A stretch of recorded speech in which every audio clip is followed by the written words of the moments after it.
uh, waktu saya jadi 100 hari Menteri Belia dan Sukan, saya waktu itu first time jadi menteri sebenarnya.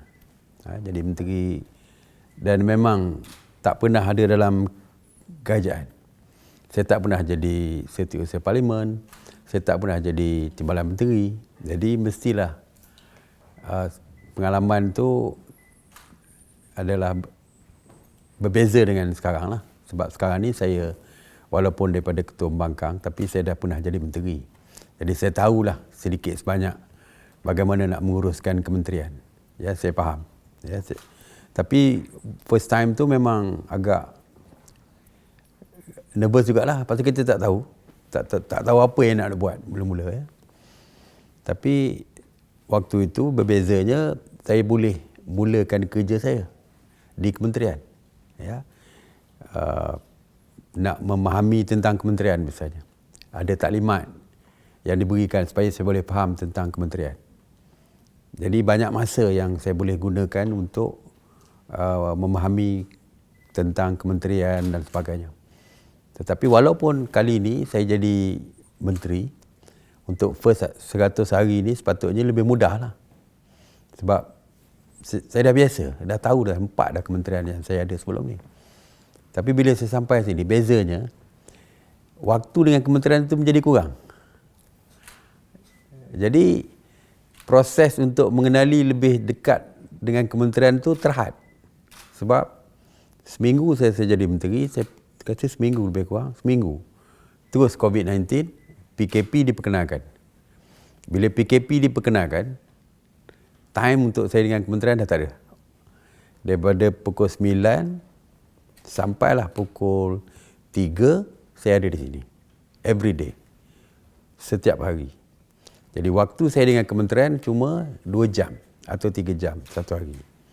Jadi dari segi proses tahu tentang, nak mengetahui lebih tentang kementerian tu, tugas, aktiviti dan sebagainya, peranan kementerian dan sebagainya dah berkurangan. Walaupun saya advantage-nya besar kerana saya dah pernah jadi menteri, saya dah tahu dah how to handle kementerian, handle KSU, handle siapa-siapa lah dalam kementerian, saya dah biasa. Jadi tak ada apa yang baru. Cuma waktu pula berkurangan untuk bersama kementerian sebab saya lebih waktu di sini. Jadi di sana dulu dari segi di Kementerian Belia, saya susah saya mengambil masa untuk mengenali kementerian, nak hafal tentang kementerian saya tu. Tapi di sini walaupun saya dah tahu, tapi kekurangan waktu tu yang membezakan antara saya dengan dulu. Tentu saja lebih mencabar. Sebab dulu kita fokus satu hala saja, iaitu kementerian kita. Dari segi kementerian. But now saya fokus berbagai. Apabila saya kata saya untuk COVID-19 ni, saya mempengusikan mesyuarat khas menteri-menteri yang melibatkan hampir 20 menteri dan ketua-ketua jabatan yang berkaitan lah. Dan nak handle satu kementerian senang. Ini seolah-olah saya handle 20 kementerian.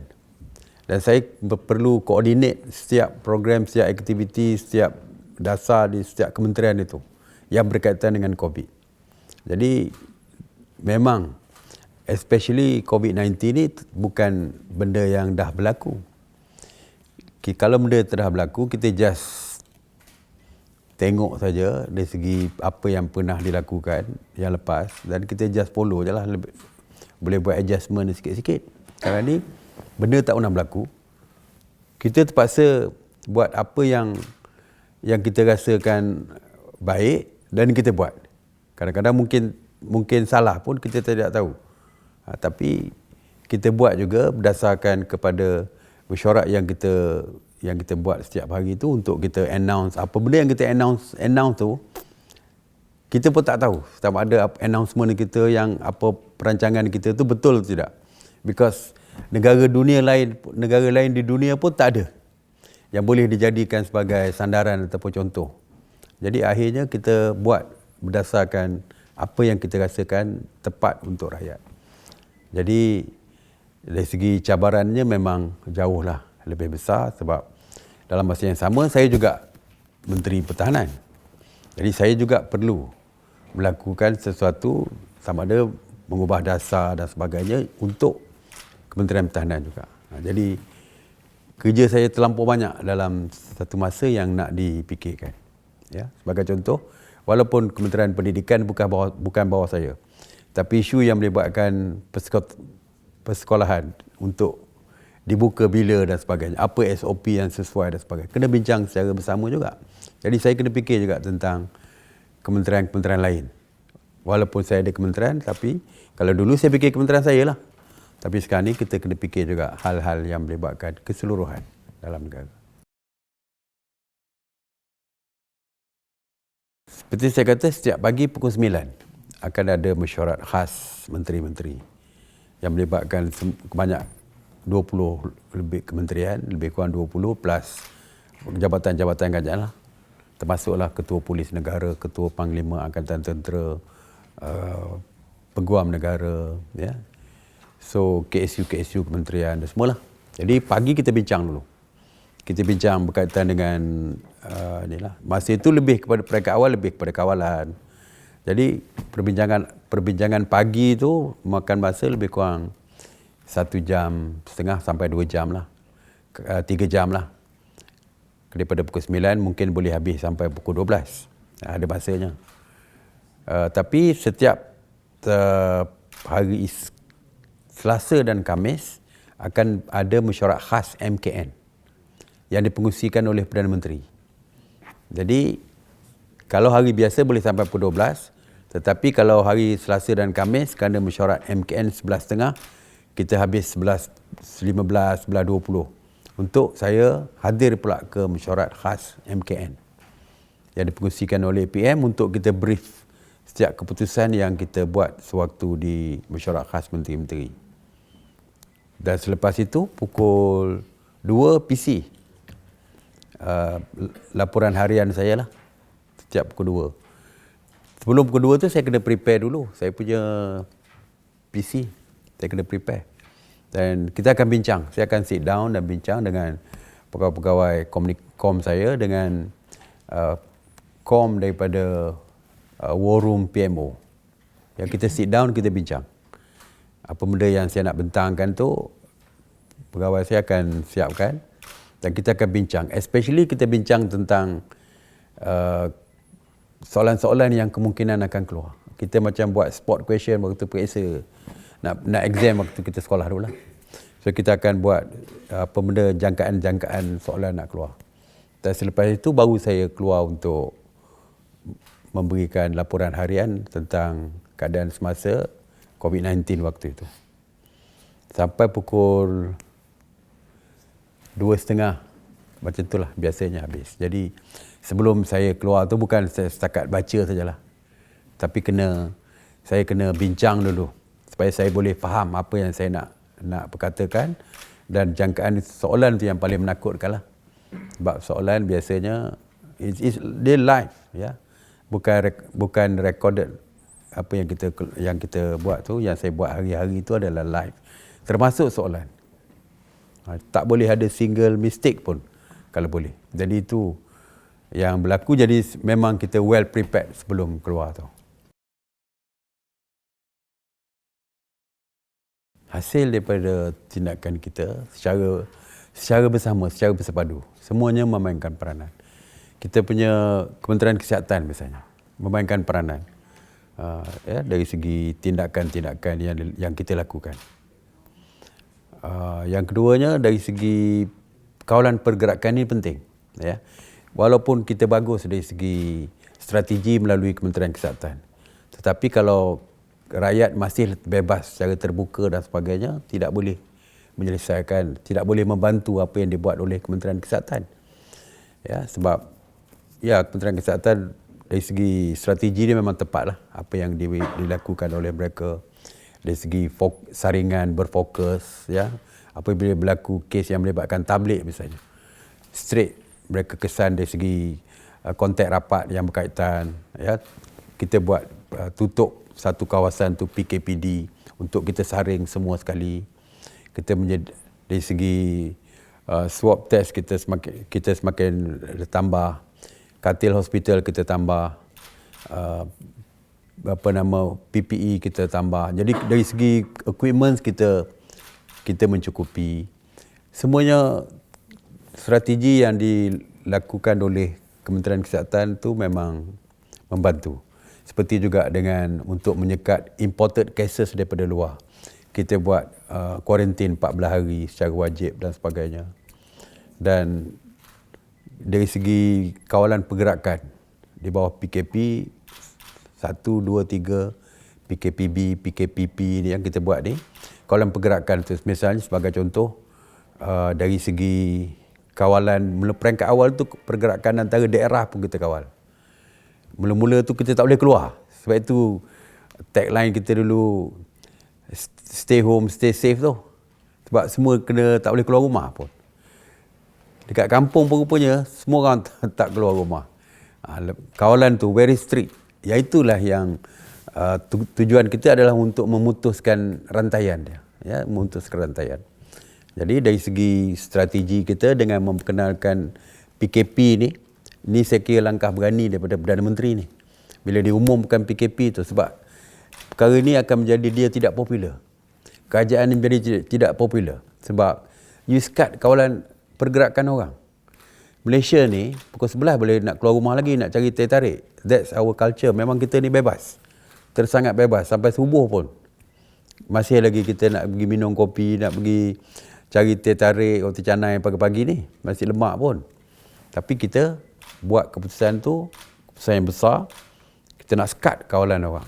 Tapi itulah salah satu punca kejayaan kita. Apabila kita sekat pergerakan, kita sekat sempadan pun, sempadan negara pun kita sekat. Tak boleh orang luar masuk dan rakyat kita pun tak boleh keluar. Totally lock. Kita total lockdown dari segi kawasan sempadan. Dan begitu jugalah dengan kawalan-kawalan lain ya, yang kita kontrol, kita betul-betul kontrol. Jadi kawalan pergerakan ni, PKP ni merupakan satu perkara yang membantu untuk menjadi negara kita berjaya sehingga diiktiraf sebagai negara fifth best, world best ni. Ya, negara di antara 5 negara terbaik di dunia. Dan yang paling penting ini adalah kerjasama rakyat tu. Sokongan daripada rakyat apa yang kita buat. Seperti saya kata tadi, bahawa satu tindakan yang bukan tidak populis, tindakan yang tidak popular peringkat awal. Tapi akhirnya rakyat boleh menerima. Dan apabila rakyat bekerjasama dengan kerajaan, itulah satu, saya rasa, ciri ataupun prasyarat yang membolehkan kita berjaya ni. Kalau kita bagus, kita buat PKP pun, kalau rakyat menolak secara total apa yang kita buat, tak boleh berjaya. Setengah negara dunia, dia ada juga kawalan pergerakan. Tetapi rakyat sampai demonstrasi menentang kerajaan. Dan mereka tak peduli, mereka keluar. Kerana human rights ni pasal, mungkin tidak ada tindakan boleh diambil. Kalau kita tengok setengah negara pergi beach, pergi enjoy lagi, ada konsert pun. Tapi kita, rakyat akur dengan apa yang dibuat oleh kerajaan. Rakyat faham yang kita nak buat ni adalah untuk kepentingan dan keselamatan dia orang. Akhirnya rakyat boleh bekerjasama dengan kita. Sehingga satu ketika bila kita nak longgarkan, rakyat tak setuju. Rakyat kata no, jangan longgarkan lagi. Bila nak habis saja PKP 1, PKP 2, PKP 3, dia orang akan text saya, akan WhatsApp saya, kata, Tok, sambung lagi. Rakyat yang minta sambung. Bila kita buat survey, MKN buat survey, rakyat yang minta kita sambung. Jadi 3 perkara ni yang penting. Yang pertama, strategi kesihatan.